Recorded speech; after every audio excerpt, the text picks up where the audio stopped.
For the 57th year, nearly 600 passionate amateur racers have gathered to select their national champions under a unique format. One race, winner take all. And for the first time in 7 years, their stage is America's National Park of Speed, Road America. Welcome to the Sports Car Club of America Runoffs, our broadcast presented by Mazda.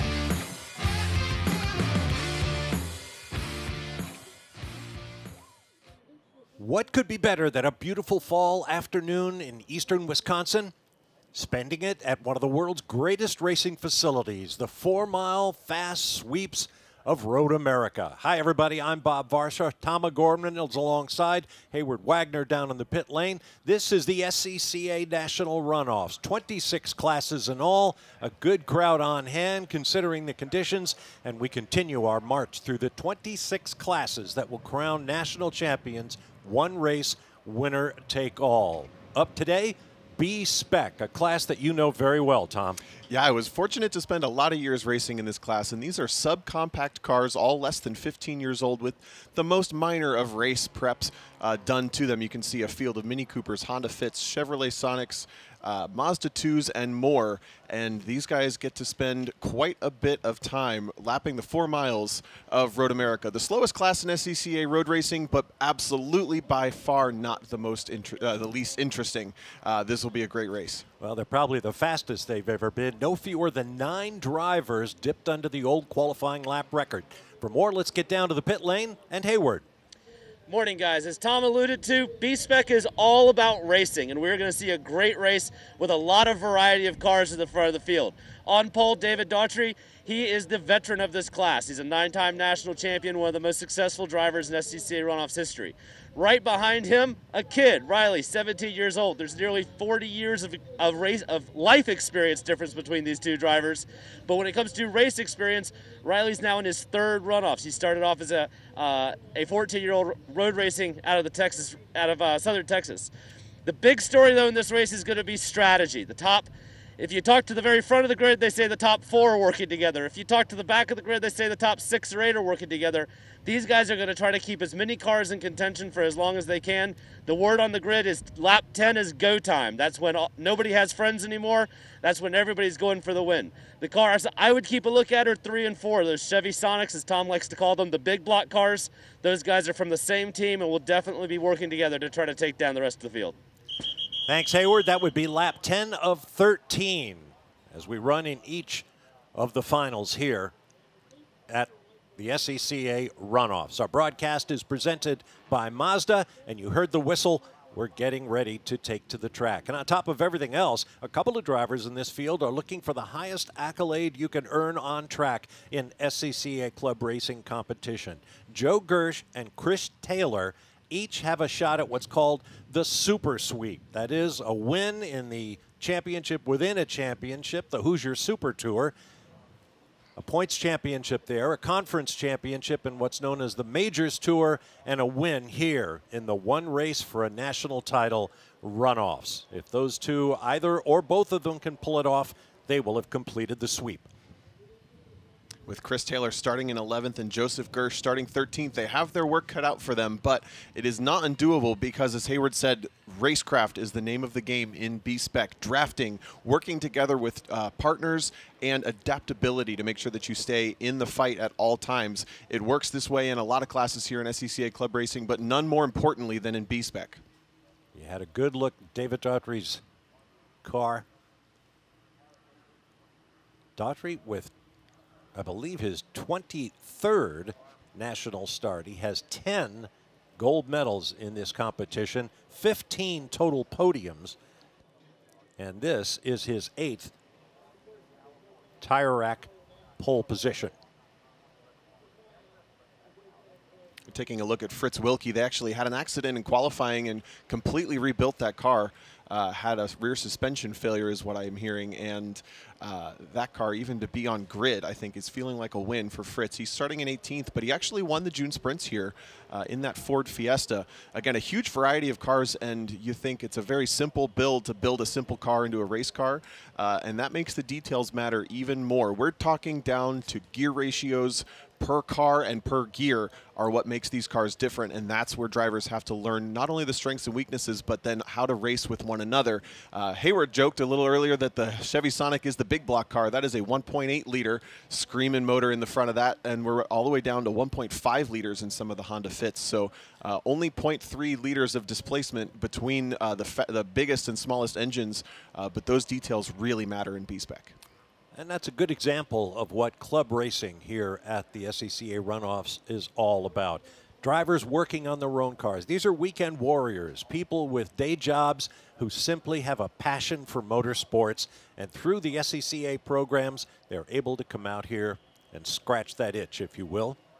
There's the signal to fire them up. A good-sized field of 25 cars, being led onto the track now by David Daughtry from Rock Hill, South Carolina, our tire rack pole sitter. And here is the rest of the starting grid. Alongside Daughtry would be Riley Sawyer of Longview, Texas, in his 2017 Honda Fit. Row 2, Tony Roma from Beverly Hills, Michigan, in a 2012 Chevrolet Sonic, alongside Brandon Vivian from Milford, Michigan, in yet another,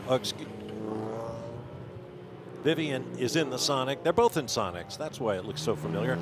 Down on row 3, John Phillips from Sealy, Texas, is in a 2008 Toyota Yaris. Rick Harris from Topeka, Kansas, a 2013 Mazda 2. On row 4, Rob Pierzik from Brunswick, Ohio, in a 2011 Honda Fit, and Ryan Hall in a 2007 Mini Cooper. On row 5, Connor Kelleher from Sugar Land, Texas, in a 2012 Mini Cooper, starts alongside Ken Carter from Houston, Texas, in a 2015 Honda Fit. On row 6, Chris Taylor from Elroy, Texas, 2011 Honda Fiesta, and James Rogerson from Angleton, Texas, in a 2015 Fit. Row 7, Joseph Gersh from Conroe, Texas, one of those drivers going for the super sweep in his 2009 Toyota Yaris, and Robert Bax alongside from Cincinnati, Ohio, in a 2009 Mini Cooper. On row 8, Ali Naime from Morgan Hill, California, in a 2011 Ford Fiesta, alongside Charlie Veal from Danbury, Texas, in a 2010 Honda Fit. Row 9, Billy Parrott from Barberville, Kentucky, in a 2013 Mini Cooper, and Fritz Wilkie from Chelsea, Michigan, in a 2011 Fiesta. Row 10, Thomas Lepper from Benicia, California, in a 2011 Mazda 2, alongside Robert Iverson from Gulf Breeze, Florida, in a 2016 Honda Fit. Row 11, James O'Hare from Safety Harbor, Florida, in an 07 Mini Cooper, alongside Chris Sawyer of Longview, Texas, in a 2013 Mazda 2. On row 12, Richard Root out of Kenosha, Wisconsin. He's at his home track in his 2012 Mazda 2, alongside Chris Crisenberry from Parma, Michigan, in a 2015 Honda Fit. And all alone on the 13th row, Ricky Holstrom from Florence, Wisconsin, in a 2012 Mazda 2. You can see from those shadows across the track, still early in the day here at Road America in Elkhart Lake. The field will be forming up for the start shortly. We'll be back for that.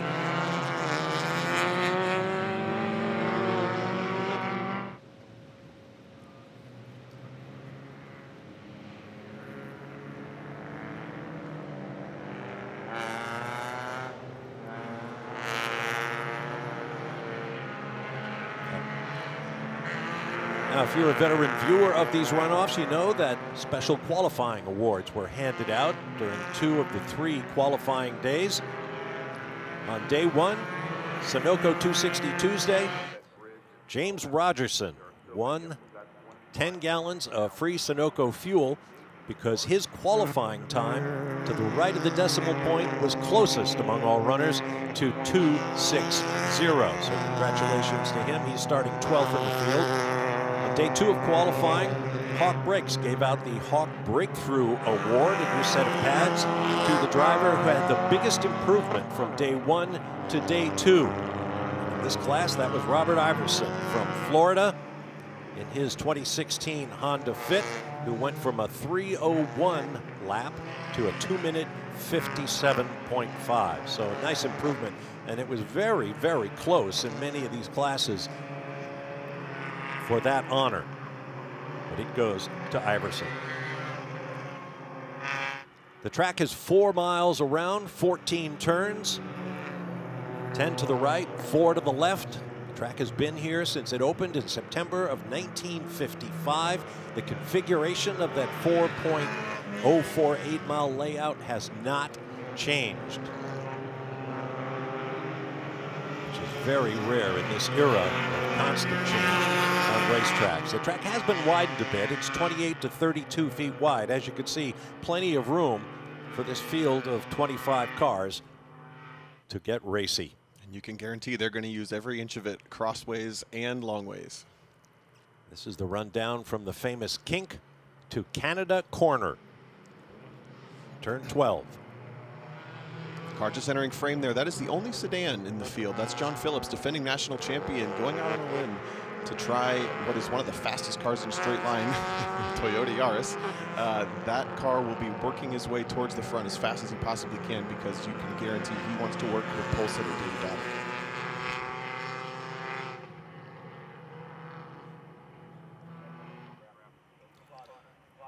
Out of turn 13, the uphill Billy Mitchell bend.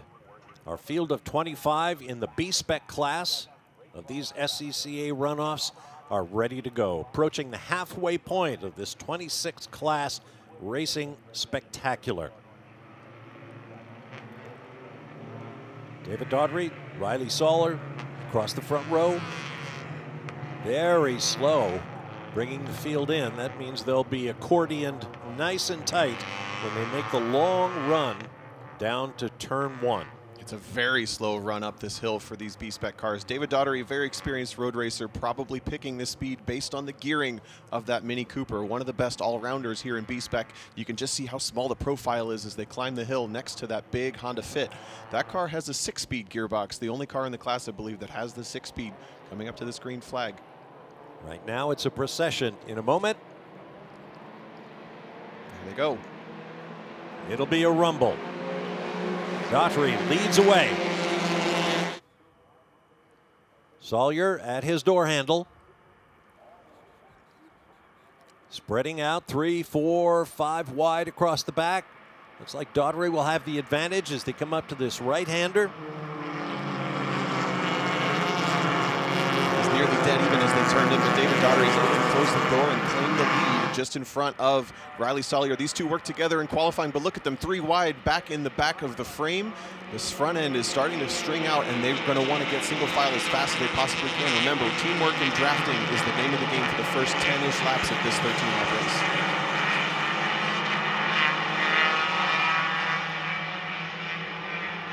Over the Sargento Bridge. This is on the 2,600-foot moraine sweep. Through the shadows, down to the heavy braking area for turn 5, a left-hander.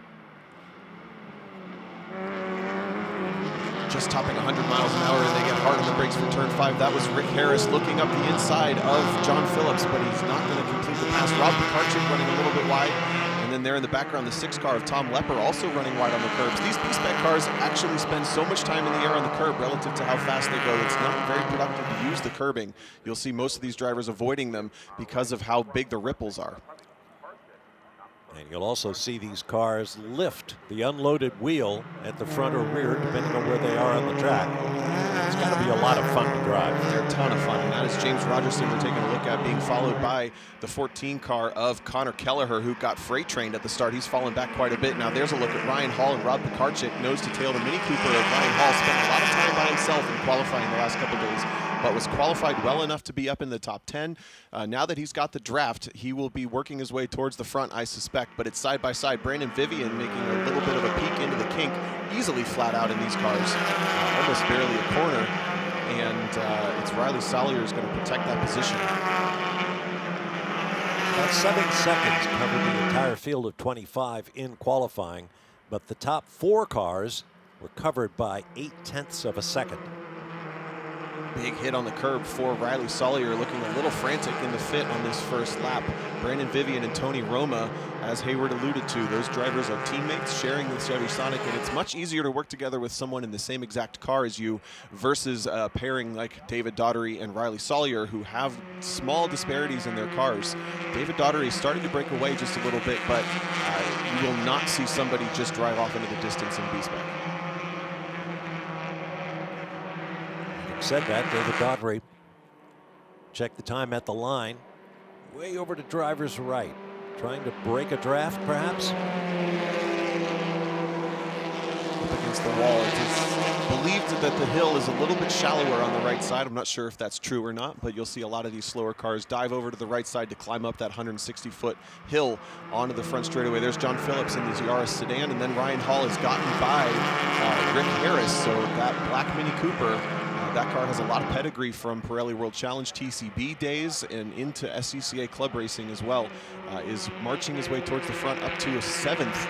Sorry, that's sixth position now for the 30 car. If you don't watch a lot of racing, you might not think that a Mini Cooper looks like much of a race car, but in fact, the brand, in all of its iterations over the years, is very heavily raced and has a distinguished record, particularly in rallying. But we also see huge fields of them racing here and there around the world. They are sporty cars, you might say, and they perform. Here's Rob Mccarthy gaining a position over Rick Harris, who gets a huge opposite lock on the way in. He grabbed a little bit of curb, and it just brought the rear end of the car around. Front-wheel drive cars with not a lot of horsepower, so you can stick your foot back in it, but it still takes a second to bring the car back in line. And Rick Harris has a lot of experience in SCCA club racing history, racing in the production categories in different sports cars, but nothing quite like this Mazda 2, so he's still on his learning curve. Here's another look. Comes down here, just grabs a little bit of that curb on turn in, and it flicks the car sideways. Wow, that was quick. And beautifully held to stay off that concrete wall. And not much time lost either. That is a good save from Rick Harris. But here at the front, strung out a little more than we expected. Looks like David Daughtry has really good pace in that Mini Cooper. And he's been a big cheerleader of this class since its beginnings. Kind of shifted into a resurgence the last couple of years, capping 30 cars at times at the runoffs, which is a large field for club racing. But it's a 4-car breakaway at the front. You see Riley Sawyer now pushing David Daughtry in the bump draft down to Canada corner. All of them covered by a second.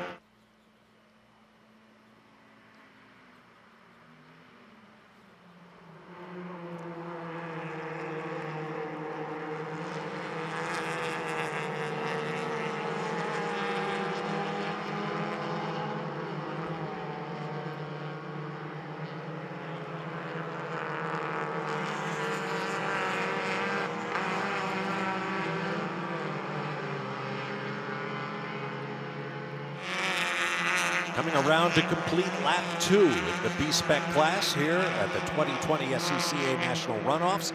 Bob Varsha with Tom O'Gorman.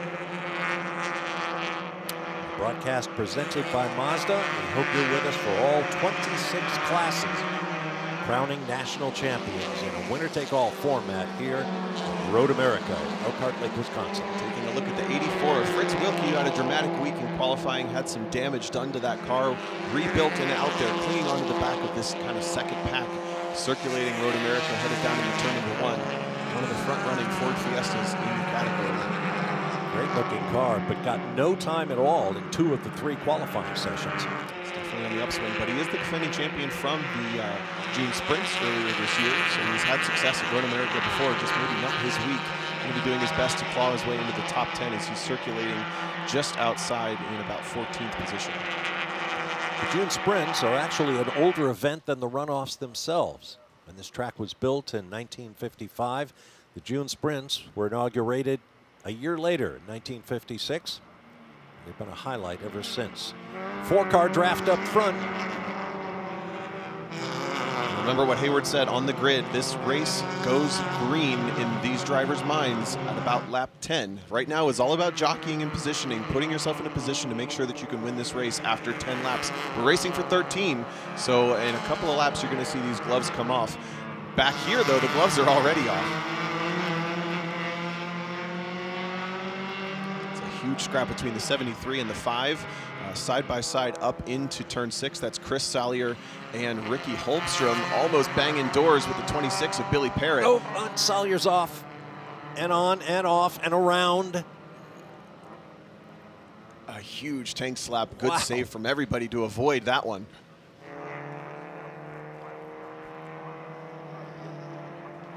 These are the cars that survived that contretemps. So that's going to perk that battle up just a little bit. Watch this as he Gets a little overcommitted. That's Sawyer on Parrott. Looked like the steering just kind of got away from him. Maybe lost track of where his hands were on the steering wheel and started veering off to the left. Tried to yank it back on the track, but was already in the grass and goes for a tank and a slap and another tank and another slap. Right. That was quite something. But no harm, no foul. Away we go. Car number 6, Thomas Lepper, from the San Francisco region of SCCA competition.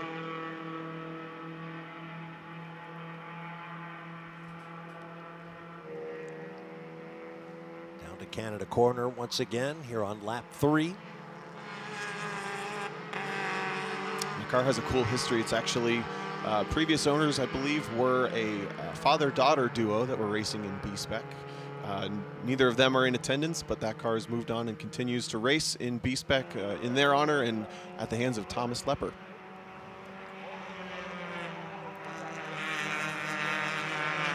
Up at the front, looks like we have a change in position. David Daughtry, but Brandon Vivian has moved up to second on timing and scoring, bumping Riley Sawyer down into the third position. And remember, this race is all about jockeying for those last couple of laps when the gloves come off at the front.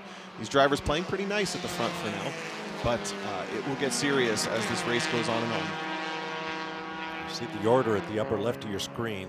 Those positions are measured at start-finish only, so they have 4 miles to play.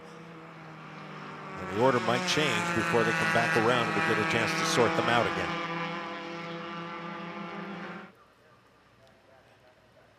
And there it is. Brandon Vivian in the Chevy Sonic is now in the second position, and they took a quick moment to exchange those spots, but they have to make sure that they don't lose touch with David Daughtry when they're exchanging positions like that.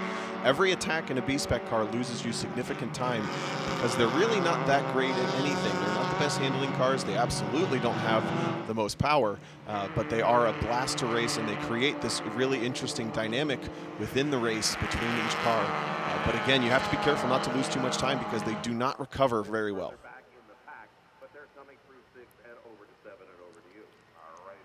Through Hurry Downs.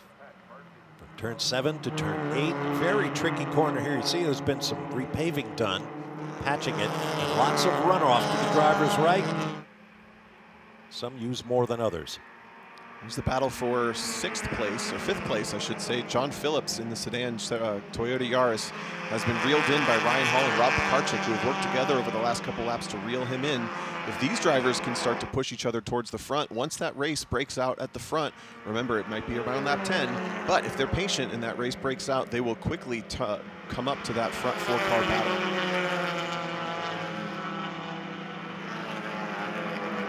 Flashing through the shadows, the famous kink. Concrete walls close by either side. And now down to Canada corner.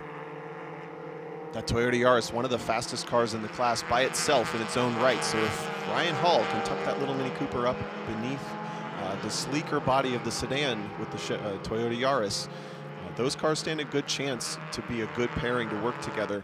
David Daughtry in a very similar Mini Cooper at the front. So all of these cars have a pretty similar spec, very limited to the shock and spring modifications they can do. They all have to run a very similar tire, very minimal adjustments, which makes driving them and racing them that much more important. You mentioned earlier they have to be very leery of the curbing, especially so now that NASCAR is a regular visitor here to Road America. The curbs have been raised a bit to make a bigger impression on the big, heavy, fast stock cars. In fact, NASCAR's flagship Cup Series is planning to come here this year, and it's practically a sellout as we speak.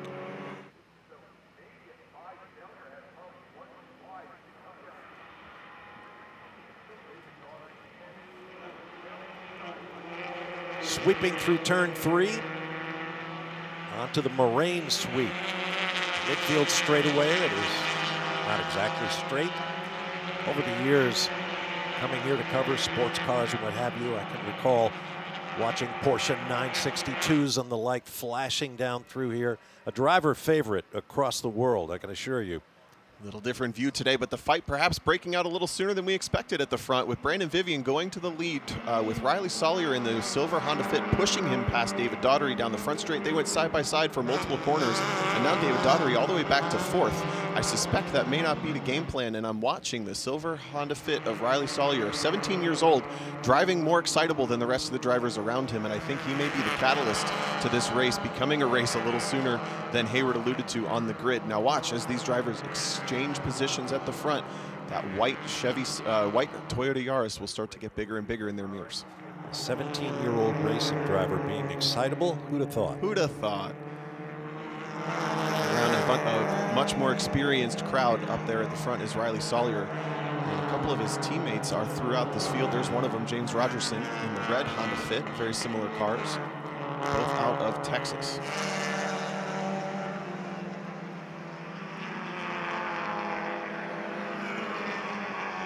Good-looking livery on that car. James Rogerson, representing the Houston region. His 9th appearance here at the runoffs. He's yet to reach the podium, but the dream lives on. And they're working on chasing down Kent Carter, who is in another one of those newer Honda Fits. Those cars took a little bit of a hit in the restrictions that they're allowed to have with their motors between last year and this year, as 2 of them were very dominant last year at VIR, with defending champion John Phillips and David Daughtry at the wheel of those 2 cars. But Fritz Wilkie in the Ford Fiesta has something to say about it, and he's trying his best to push James Rogerson towards the back of Kent Carter.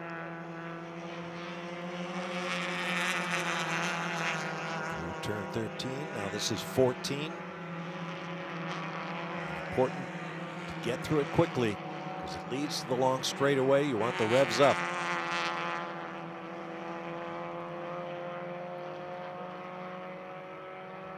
We talk about winning medals, gold, silver, bronze. Everyone wants to make the podium, but in fact, I think if you walk the paddock and ask everybody, they would tell you just being here to race at this track is a big part of the privilege. It may not be a sellout spectator event like the NASCAR, IMSA, or World Challenge races are, but the racers are the fans here a lot of the times. The drivers take their race days off to come watch the rest of the cars race. So every fan you see is probably also a driver, crew, or another volunteer. But this race at the front, there's more position changes. That's Tony Roma now up into 2nd position in the other Chevy Sonic, the white one. Bumping Riley Sawyer back to almost 4th as they are still side by side with David Daughtry. And I'm watching that second pack of cars get ever so slightly closer and closer the more these drivers start to exchange positions. We're halfway through, 6 laps of 13 complete. Tony Roma deep on the brakes, runs a little bit wide, and Riley Sawyer drops off the back of this battle as David Daughtry goes through the 3rd. Daughtry got out of the slipstream coming out of turn 3 right away. You knew he wanted to move forward. And he manages to pick up a spot with that left rear wheel waving in the air. Saves on tire tread. Certainly does, exactly. Rotating these tires, you really only go through fronts on these B-Spec cars. And now what'll be interesting to watch is Riley Sawyer, again, 17 years old, less experienced than the drivers around him. Now that he's at the back of this battle, can he hang on? Can he settle down a little bit and cling on to continue to be in the fight for the lead? Or will the 3 drivers with more experience towards the front, just in front of him, start to try to get away? Because he's certainly been the catalyst for the bickering that I think was not so much planned for the other drivers around him.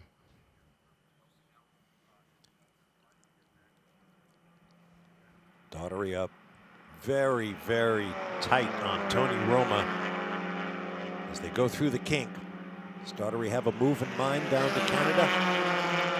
I don't expect to move this lap, but what I do think we might start to see is testing whether or not you can make a run up the front straightaway back to start finish from turn 14. If you can make that run on the very, very final lap or not, it determines whether you want to be in the lead or be in 2nd place coming into that corner on that final lap. Look at Sawyer still pushing so hard. Boy, that is a very dicey move. There's a drop off into the dirt at the end of that pavement and curbing. And in these little cars, that would be quite a shock. Not only for keeping control of the car, but you're risking a mechanical failure every time you go off like that. Again, Riley Sawyer dropping off, and he's fortunate because he has 3 cars to draft. He can make some mistakes and get away with it, but eventually if he loses that draft, he's going to drop like a rock back into the battle for 5th place, still being led by John Phillips. Now look at the teammates in the Chevy Sonics working together. Brandon Vivian and Tony Roma starting to push each other and even dropping away from David Daughtry a little bit. Just slightly.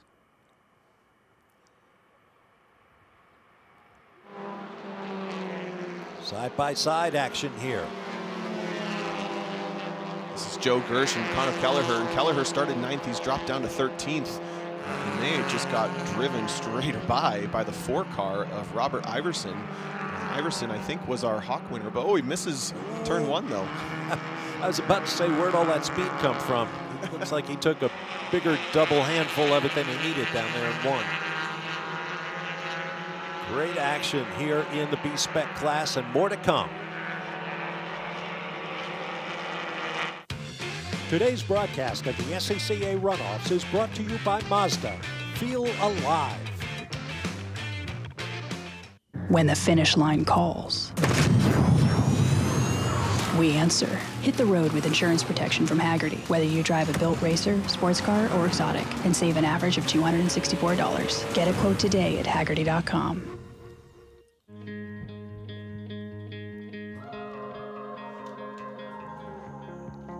It's happening more often, and that's not surprising. People are getting lost to find themselves. And discovering the best part is often hidden in the journey along the way. The first ever CX-30. Performance that inspires with available iActive all-wheel drive.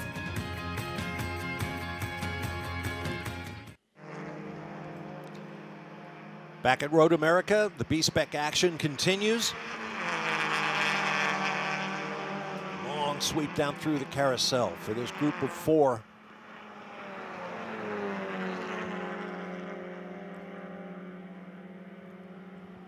John Phillips in the number 1 Toyota Yaris. Ryan Hall, Rick Harris.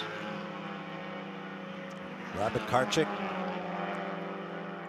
This is the battle for 5th. They haven't really been able to reel in this battle for the lead. This is Brandon Vivian, Tony Roma, David Daughtry, and Riley Sawyer running in that order. A pair of Chevy Sonics at the front, working together with the always in the fight David Daughtry right underneath Tony Roma's rear bumper, perhaps even bump drafting at the apex of turn 13 there, as they're approaching what was called as go time. Remember, lap 10 is what Hayward dropped the number. We're at lap number 8 when they cross the line this time through. But as you pointed out earlier, a veteran driver is going to use the time as they prepare for that, trying out different lines, seeing how much the draft has an impact, seeing where you might have an advantage over the car ahead of you. 3 different brands in the top 4 here. Chevy Sonic, Mini Cooper, Honda Fit. From what I can see, there is no hope of passing somebody from the exit of turn 14 to the start-finish line. No one's been testing it yet. No one's really made it work. So unless they were keeping some cards in their back pocket, I don't expect to see that kind of move that we've seen in some other races at the championship runoffs. I think you're going to want to be leading coming into that last corner. Number 2, Rick Harris, you saw move drivers left there on the front straightaway to see what he could do in clear air. And now he dives down the inside in turn 3 on Ryan Hall. And Hall leaving him just enough room, but no more. The classic car width plus an inch, and Rick Harris takes it. Going to move up, and you can see the gap. 2-3 car lengths advantage now for John Phillips at the front of this. Every exchange in B-Spec is worth a lot of racetrack currency. And Ryan Hall coming back almost in the grass. Down the inside, squirming on the brakes. Good move. Takes it back. These guys have to be careful if they lose John Phillips. Remember, that Toyota Yaris, very fast in a straight line on its own. Now Rob Karchik attacking Rick Harris. When they touch. Oh. This is lap number 8. Looks like it was pretty harmless, but you have to be careful not to cut a tire if you're going to rub doors like that. They got tangled for just a moment, but they're back to single file. Rick Harris, remember, is still learning how B-Spec racing works. Got a little racy for a moment, and now maybe realizing that that wasn't the right time as he's lost touch with Ryan Hall and John Phillips just a bit, battling for 5th. Through the carousel, which falls away as you make your way through the corner. You keep your right foot down as far as you dare. Hope the car stays under you. Now through the kink. Still bathed in shadow. Then into the sunshine. En route down to Canada Corner.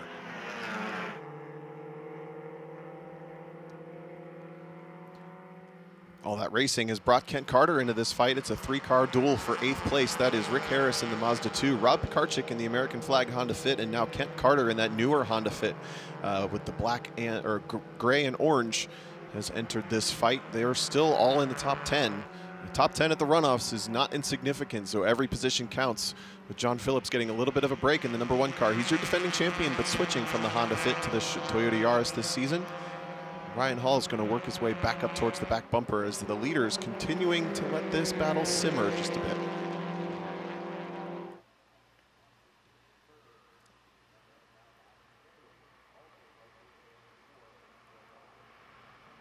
Beginning lap number 9. You can see the difference in the packs. The leaders not even protecting coming down the front straightaway. They're all in lockstep. The next pack, all the way up against the wall, defending down the front straightaway and giving themselves an out to protect into turn number 1.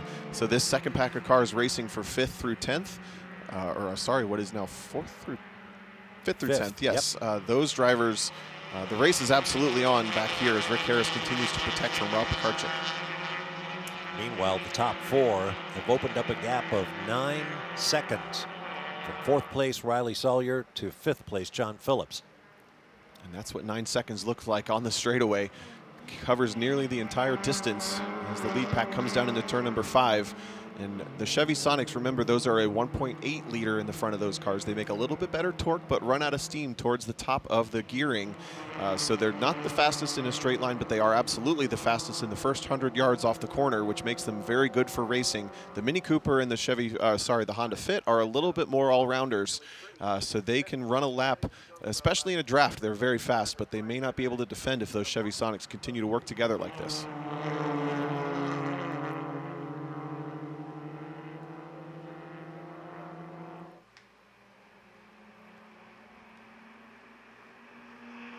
Certainly looks like fun, but it's a fine skill to be able to run on the bumper of the car ahead of you with another one on your bumper. You can't see the road ahead. A lot of trust between these drivers. As you said, that's a very good point, to trust that they're going to do exactly as you expect. And right now they're kind of setting the tone that no one's going to attack. Everybody's calmed down. But we are coming up to that lap number 10, Narc.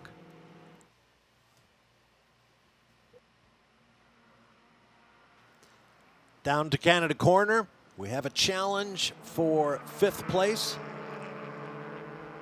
That's for the lead. Excuse me, that's for the lead. I'm in the wrong pack of 4 or 5 cars. That's Tony Roma going for the lead over Brandon Vivian. You can just see, look at how he got freight trained. He popped out, and it didn't work out for him. Drops all the way to the back of this battle, and we've been talking about lap 10, said it a lot, but we're coming up to that point, and the battles are starting. Positions have shifted, and the teammates are split now at the very front and back of this pack, so they're going to want to get closer to each other as quickly as possible.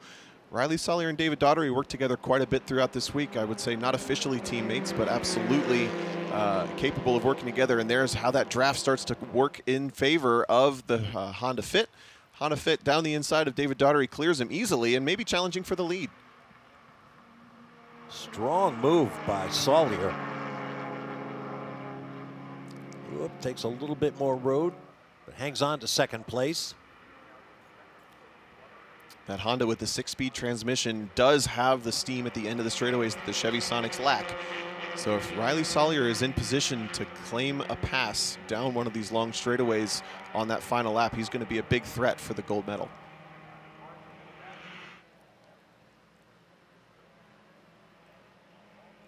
I'd love to know what's going on in the heads of these drivers. It's a fascinating chess match in a very specific racecraft style that B-Spec breeds good race car drivers. Riley Sawyer really deep on the brakes, a little bit of a mistake, and you see these cars don't recover very well. It's going to lose at least 1 position to David Daughtry. It's a drag race up the hill, and Daughtry will likely be able to close the door. Yes, he does. Tricky corner, blind over a brow, left-hander. Of course, Daughtry has been here before, a total of, well, let's call it 22 times, picking up 10 wins, 3 silver medals and 2 bronze. He's already a two-time champion in B-Spec, winning in both 2016 in a Honda Fit, just like Riley Sawyer's, and in 2017 in a very similar Mini Cooper to the one he drives now. Tends to bounce back and forth between which cars he thinks will be the most competitive per track. I do have to question, though, whether this Mini Cooper has the race ability at this track that the other cars around him have. It looks like the Fit is really strong in the end of the straightaways. The Chevy Sonics leave the corner really well. The Mini, I don't see a visible strength other than it's just kind of good everywhere. And it seems to be hurting him a little bit. These guys have to be careful to not lose touch with Brandon Vivian, who's got about a 5 car lengths lead right now with 3 to go.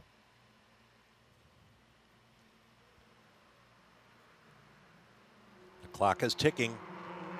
Look at that gap back to the next group. You can almost count them 12 whole seconds before John Phillips pops into frame. There he is with a shove from Ryan Hall down in the Canada corner.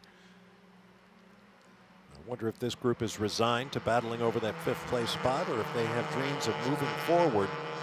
Unlikely at this point, given what the top 4 have shown. You're looking at 5 B-Spec regulars minus Rick Harris in the middle. That's Mazda 2. He's a newcomer to the field, but I think the rest of them kind of know to be resigned to the fact that 5th place is the best they're going to do, barring any major dramas at the front, so they're going to race on. But they're almost racing the exact same way the leaders are. They're going to wait until that very, very specific opportunity to get a lead, but John Phillips still feeling defensive all the way out to the pit wall the moment he tracks out of turn 14. Everybody moving drivers right for reasons that Tom explained earlier. A better line up that hill.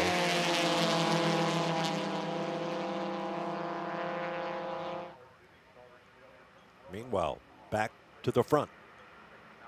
A little bit of patience for most of that lap has brought the battle back to Brandon Vivian, who's leading this race. Just got confirmation from Hayward of what we were speculating a moment ago. David Daughtry thinks this is a big long shot to win this race in that Mini Cooper just because of the way it races and makes speed to the cars around him. I have to imagine the car to have at this point is that Chevy Sonic, unless you are working together with Riley Sawyer to get a shove. Almost looked like 2 cars coming down the straightaway before everybody moves left or right. Deep on the brakes and careful to not use too much of that curb. You see a lot of the drivers in other races will be all the way out to the grass. Oh, David Daughtry misses a shift. Get back up to speed and hang on to the pack. It's going to be close. I think it was just a small mistake. I think the car is okay. Mini Coopers notoriously a little hard on their transmissions, and he might be stuck in a gear. Thought at first he might have had a puncture or something, the way the car lurched. But you're right, he's pretty much constant speed right now.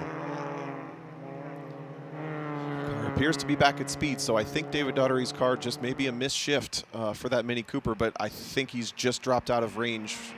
Yeah, absolutely. Definitely out of range for the lead battle. We're down to 3 cars in contention for the medals.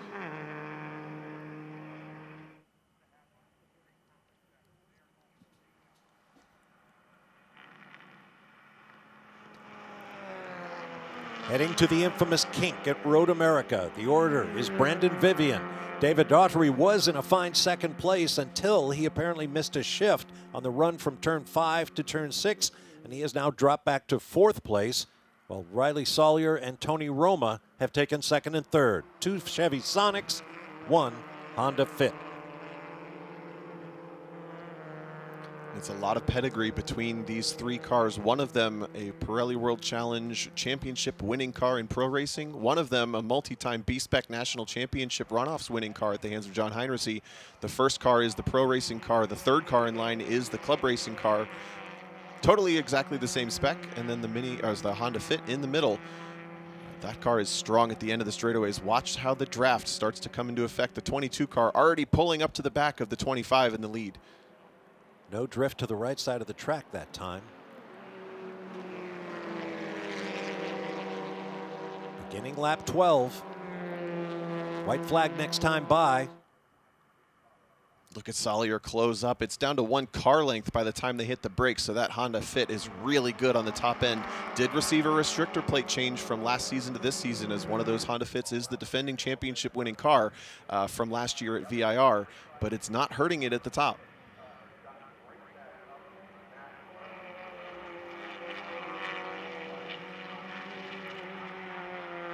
Got to be heartbreaking for David Daughtry to be so competitive for so long. And oh, what do we have here? Engine? Looks like it. That's Yes, the 5 car. Ricky Holmstrom, who had made up a bunch of positions after starting in the very last place. Really unfortunate to see. It looks like an apparent engine expire. Wow. Question becomes, is there anything on the surface through the kink? That's a hairy moment. We've seen that catch other drivers out already this week. Oh, yeah. Oh, man. Yeah, he's killing bugs all the way down from the kink to Canada Corner. And making it even worse, home race for Ricky Holmstrom. He's from Florence, Wisconsin, racing out of the Milwaukee region. So we'll keep an eye on the flag stands, whether or not there will be a local yellow or perhaps a debris flag. As we approach that part of the track, we got a couple corners to go. And these drivers working halfway through the second to last lap. Riley Sawyer on a charge to Brandon Vivian. We have a standing yellow down in Canada Corner. And we may have fluid on the track. Well, now we understand that yellow has been withdrawn. And that's a critical passing zone, so that's good news for everybody but Brandon Vivian, because that will mean they're allowed to make a pass. Vivian controlling the pace of this race well. Looks like that Chevy Sonic is handling pretty well, which it's actually not known to do. The Honda Fit typically known as the better handling car, but looks like Riley Sawyer is having a hard time keeping up anywhere but at the end of these longer straightaways. There you see he starts to close up. This is where we would have been under a local yellow. I don't see any yellow flags in the peripheral vision of anybody, so we're green flag racing. May have been out just long enough to get the driver out of the car behind the wall.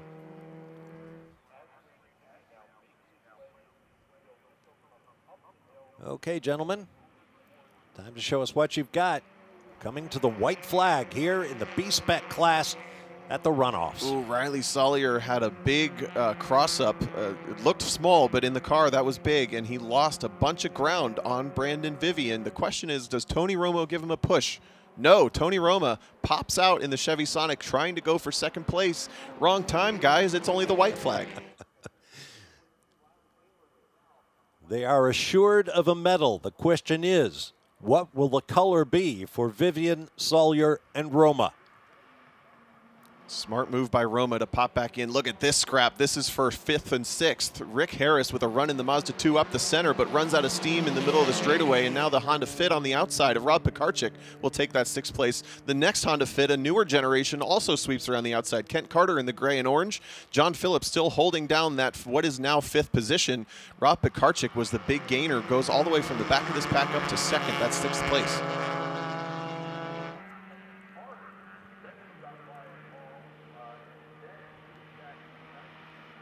This could be a chorus line finish for 5th place. Meanwhile, the top 3 continue to battle. A look down the inside, defensive move. Yeah, right on the edge of a block from Riley Sawyer. Responded just after Tony Roma tried to make the poke to the inside, and these two are right on the ragged edge of racing too hard. Looks like Riley Sawyer might have kind of lit the afterburners in these corners. Whoa! Checking the brakes a little bit to make sure the pressure is still there. You see the brake lights flickering on that Honda Fit off and on, so he has confidence in the brake pedal. Riding the ragged edge. Don't forget, 17 years old, least experienced between the two around him. The two behind him, around him, are teammates. You can bet he's learning a lot.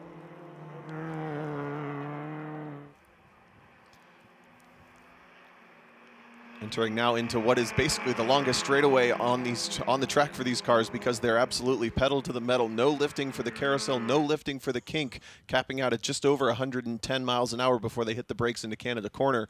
Watch the draft. Where is Sawyer's pace? Will he be able to make a move? He's a little too far back right now, but that draft is strong. Here he comes.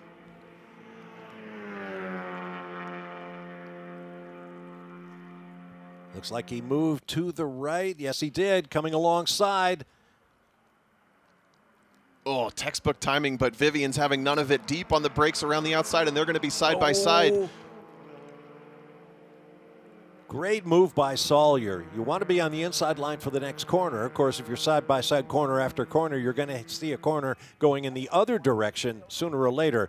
But Sawyer, with the Texas flag proudly displayed on the roof of his Honda Fit, living up to the legend. Don't mess with Texas. A 17-year-old Riley Sawyer bids for his first national championship. They're not going to catch him. He's already waving to the crowd, and Riley Sawyer takes the gold medal, followed closely by Vivian and Roma in the Chevys. Perfectly timed. We saw it the entire race. No one was able to make a move between the exit of turn 14 and the start-finish line. Sawyer knew when he needed to make it happen and made it happen. And now the battle for fifth comes across the line. John Phillips holds on to it, defending national champion, and almost side by side for Ryan Hall and Rob Pekarczyk across the line for sixth and seventh. Boy, there are lots of battles that were going on all the way back through the field. Side by side across the line for the yellow Ford Fiesta. That was Fritz Wilkie up from 18th to 10th. Gets it just inside the top 10 at the line. A well-driven race for the 84 car. Robert Iverson's car, the 2016 Honda Fit, drops out on the last lap. What a tough break. Looks like he went for a ride with somebody else. Yeah, there's another car involved. Maybe Rob Bax going through the gravel trap in his Mini Cooper, but the Honda Fit maybe makes a small impact to the tire wall and gets himself stuck on the last lap. Oh, both cars still staying. Yeah, I think especially with the Mini Cooper, with those small wheels and tires, you get into these deep gravel traps, and it is extra hard to get them out. So their races end, unfortunately, in the gravel trap. Meanwhile, up front, Riley Sawyer has his championship.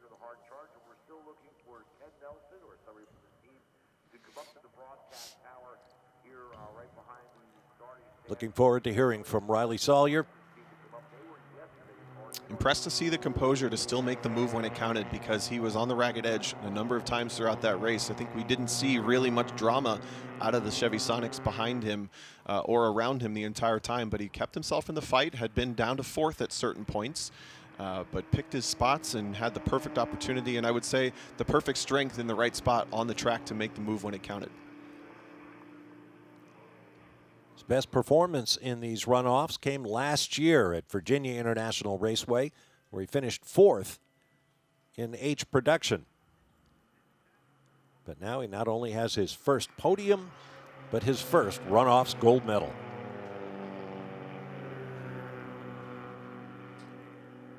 A beautifully judged race. Making his move into Canada Corner, having to work hard to make it stick, and then fending off all comers through turn 14 and up to the finish line. Which, as we saw time and again in this race, was never a done deal. Right here is the scene of the crime. That's where he was able to maintain or claim the lead. Pull out just a little bit over Brandon Vivian, who comes home, I believe, for the second year in a row, the bridesmaid in B-Spec, second place.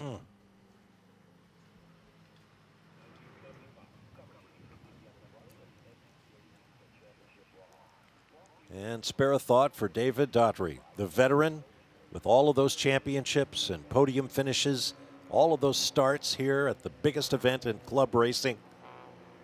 And that one moment coming off turn 5 where he suffered a problem and dropped out of that 4-car battle for the lead. Yeah, a missed shift is not always the end of the day in some of the classes, but in B-Spec, it's absolutely part of it. And even now in current racing, a lot of cars have the paddle shift transmission, sequential gearboxes. These cars, proper H patterns, you still got to grow them.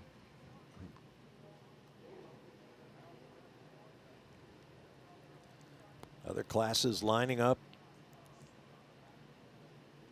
We'll reach the halfway point among the 26 classes with the next race of the day. But right now, it's all about B-Spec. And Hayward is right there to talk with our winner.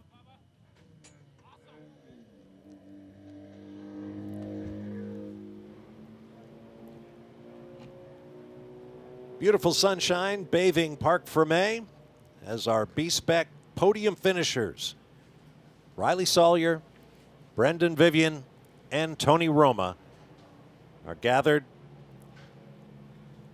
We'll hear from all of them and then get ready for our next race. A lot of congratulations all around. It's a very difficult, very hard fought, but very friendly competition. Let's hear from the winner now with Hayward. Riley, your first trip to the Runoffs podium, it's the top step. How does it feel to be a national champion? It doesn't even feel real.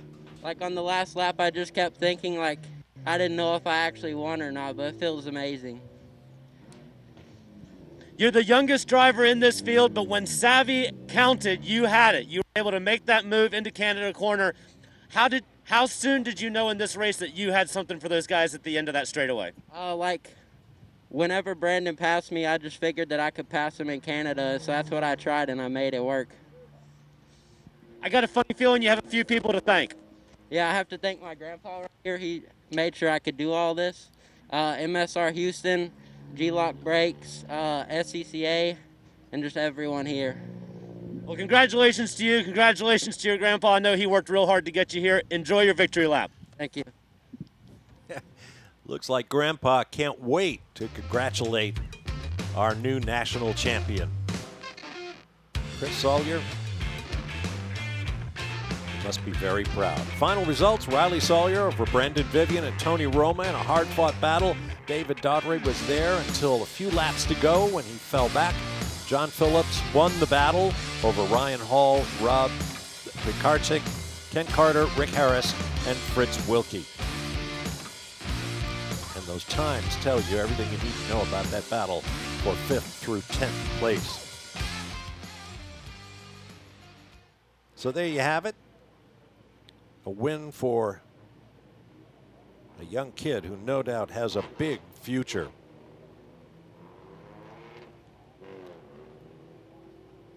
Now let's get back down to Hayward. Brandon Vivian, we find that guys show up in second place in kind of two mindsets, either happy to make the podium or kind of bummed to miss out on that top step. How's this one feel for you?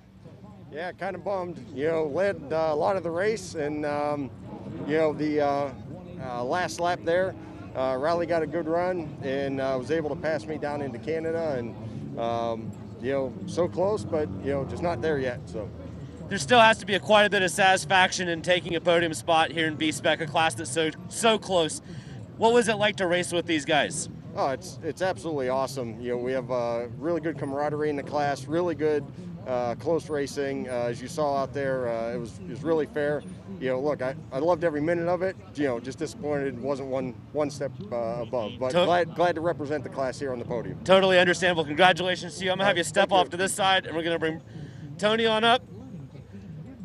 Tony, is it a thank goodness I made the podium, or was it a, what could have been? I mean, I'm happy to make the podium, but, you know, Brandon and I wanted one of the two of us to be on the top step. So the last couple laps, I was trying to put as much pressure on Riley to keep the pressure off Brandon. And then we came into Canada in the last lap, and, you know, we'll go back and watch the video. I'm bummed. So. It looked like you guys stuck with the strategy pretty well. Wait for lap 10 and then go. Yeah. What was the communication like between drivers in those first 10 laps? Honestly, we didn't say much, you know, just the traditional hand signals for bump drafting and stuff. But I probably, in hindsight, made a mistake pulling out on Brandon when I did. I had a bigger run the couple of laps before, and I could have cleared him before the brake zone, and that lap I didn't. And so that kind of screwed up everything. And so, anyways, it's all good. Well, that's racing, and specifically B-Spec Exactly. racing. Congratulations to you on the bronze. Thank you. 2 points about those interviews. You heard that, in fact, as Tom O'Gorman pointed out, the two Chevy Sonic drivers were working together, but they could not hold the silver 22 back. But look at the start. David Daughtry led them down to turn 1, looking for his 11th national championship. And as you see, Riley Sawyer slotted into second place, and the battle began. Lots of close nose-to-tail racing, lots of dicey moves, including this one of Rick Harris, who not only kept it off the concrete, he was able to get back on track, losing only track position. Contact here, watch this ride.